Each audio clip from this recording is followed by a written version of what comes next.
Will I be able to remove my clothing security ink tag using a condom? Let's find out. Today I'm using a Trojan ultra-ribbed lubricated condom. Now that's what I had on hand, but non-lubricated condoms would be much better to work with. Since this one has lube on the outside, I need to dry it off a bit before using it. There we go, nice and springy, just what we want. For the main security tag, I'm using a Sensormatic magnetic 9 kilogauss tack tag.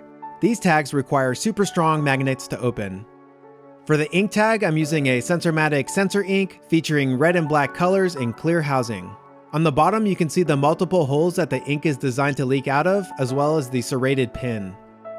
For the experiment, I'm using a $100 bill to simulate the piece of clothing that would be in between the main tag and ink tag. I'm also secretly praying that I don't splatter ink all over my money.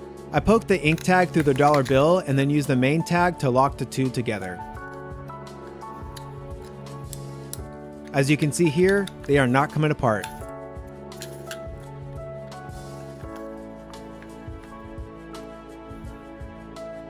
Alright, now I take the springy condom and the first thing to do is get it nice and flat. This allows the condom to be inserted a little bit easier. Then I carefully slide it in between the main tag and dollar bill.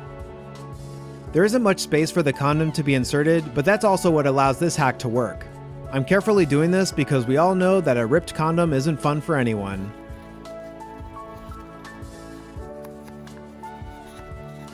And after I get the condom inserted, I pull it down as far as I can go so the condom is tight against the center pin. Then I wrap the condom around itself, creating a second layer of latex. I pull it tight and keep it as close to the center pin as possible. I repeat this process, building tight layers while making sure that the latex does not come out too far from the center. This hack can also be done with a plastic grocery bag or rubber band and seems to work best with material that is thin and springy. If you were to rip the tags apart quickly, there's a high likelihood that the ink would splatter. As the thin layers of latex build up, the condom physically forces the two tags to separate in a slow but gentle way. Hearing that pop is very good news. Look at the way that the condom is vertically expanded after popping.